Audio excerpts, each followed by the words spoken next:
충주와 음성에서 각각 1명씩 코로나19 확진자가 나왔습니다. 특히 충주 확진자는 격리되기 전까지 지역 곳곳을 돌아다닌 것으로 확인돼 방역에 비상이 걸렸습니다. 보도에 박종혁 기자입니다. 지난 22일 청주에서 2명의 확진자가 나온 이후 이틀간 확진자가 없었지만 25일 2명이나 추가됐습니다. 음성에서 나온 확진자 A씨는 경기도 이천에서 나온 확진자와 직장 동료였던 것으로 확인됐습니다. 음성군은 A씨의 직장 동료가 확진됐다는 소식을 통보받은 지난 22일부터 음성군에 숙소를 둔 해당 사업 근로자 7명을 자가격리했습니다.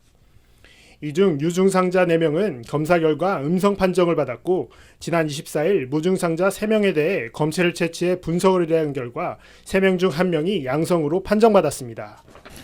확진자는 현재 충청북도로부터 국가 입양병원을 배정받아서 충북대 병원으로 이송 조치하였습니다.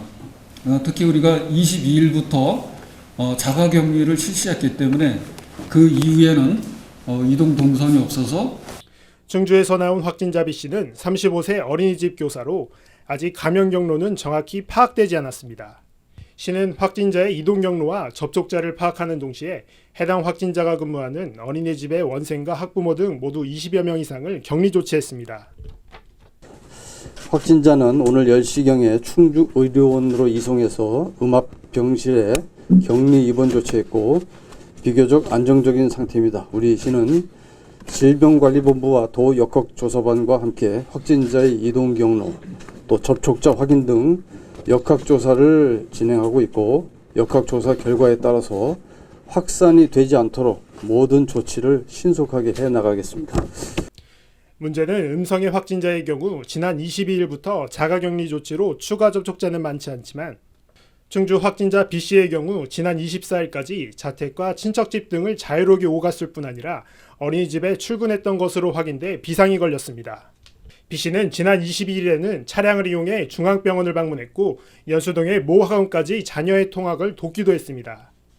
또 같은 날 연수동의 시댁과 친척집 등을 방문했고 지역의 한 대형마트까지 방문했습니다. 23일에는 B씨가 발열 증세가 있었지만 신이면 친척집에 방문하기도 했고 24일에는 어린이집에 출근한 뒤 곧바로 충주의료원으로 가 검사를 받았습니다. 결국 B씨는 25일 오전 확진 판정을 받아 자택에서 충주의료원으로 이송돼 음압병실에 입원했습니다. 충북도는 지난 21일 코로나 대응 수준을 심각 수준으로 올려 방역에 총력을 기울였지만 감염 확산세는 막지 못했습니다. 가장 많은 게 지금 보면 마트, 편의점, 문구점 종사자 이렇게 나오는데요. 종사자뿐만이 아니라 거기를 이용한 사람들이 나왔습니다. 그 중에 이제 약국을 이용한 사람들이 한 48명 정도로 그 숫자가 확 늘어났습니다. 충북도와 두 자치단체는 감염 확산을 막기 위해 확진자의 방문 시설과 이동 경로를 따라 방역에 총력을 기울이고 있지만 지역 감염 확산에 대한 우려는 더욱 심해질 것으로 보입니다. CCS 뉴스 박종혁입니다.